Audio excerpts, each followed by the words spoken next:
Guys, it's over. We've got to stop doing this to ourselves. Look, I'm one of you. I've been there. I get it. All of this was a huge part of our formative psyche. Star Wars is the foundational creation myth of my generation. And you know what? It still is. No amount of bullshit can take away what the Holy Trilogy meant to you once upon a time. It's always going to be there, as the great man once said, should you need it. But enough is enough. It's been almost a decade now since the special editions, since Greedo fired a digitally augmented warning shot across the bow of our illusions and signaled the end. It's like Star Wars died, but we didn't want to accept it at the time, so we buried it in the pet cemetery, and now it keeps coming back to life, corrupted, evil, and out to harm us. At some point, we've got to stop acting like things are going to reverse themselves. We've got, for the sake of our sanity, to let this become just another ubiquitous genre franchise, like Highlander, with its constant ups and downs, instead of holding out the sad hope that each new iteration will be the one that turns it all around and erases all the damage done by 1, 2, and 3. It's just not going to happen.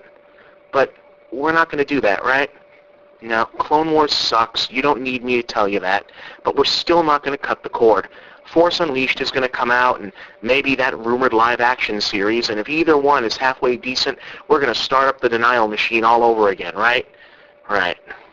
Clone Wars is technically the combined first 2 episodes of a new Cartoon Network CGI TV series, itself spun off from a series of cel-animated shorts that were themselves the only genuinely worthwhile thing to come out of the prequels.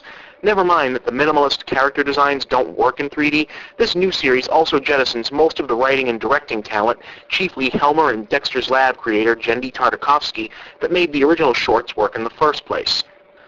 For the record, as the title indicates, we're back in the middle of the Clone Wars with Obi-Wan and the ever-so-interesting pre-Vader Anakin leading Republic forces into battle against Count Dooku and the...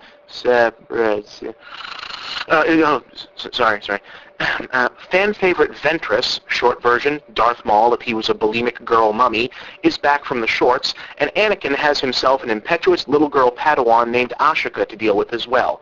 I think Ashika's presence is supposed to be somewhat poignant and melancholy, since we already know that Anakin is going to turn into Vader in a couple years and murder all the Jedi and Padawans, so ultimately this relationship can't end well.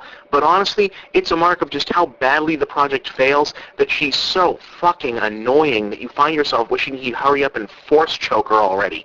I get that she's supposed to be the eye-level character for the new younger fans, but in that regard, she's much less of a Robin than she is a Wonder Twin. The main story involves a conspiracy to frame the Jedi for the kidnapping of Jabba the Hutt's infant son. Playing a big part is a brand new villain, Jabba's Uncle Zero. And in case you hadn't heard, yes, Zero is a sleazy nightclub owner who is purple, wears feathers on his head, has day-glow floral tattoos, and speaks with Truman Capote's voice. That's right, guys. Given the task of creating a new enemy for the vast and dense Star Wars mythology, Clone Wars' big showpiece is a gay Hutt. Guys, really, I'm begging you here. Let this be where it ends. I don't mean stop being a fan. Just stop with the impossible expectations. Detach. Be thankful when Star Wars is good. Ignore it when it's bad. I know. It's hard watching Lucas do this over and over again. It's like the fanboy equivalent of watching your girlfriend get beat up by her father. But enough's enough. You can't save her this time. Save yourself.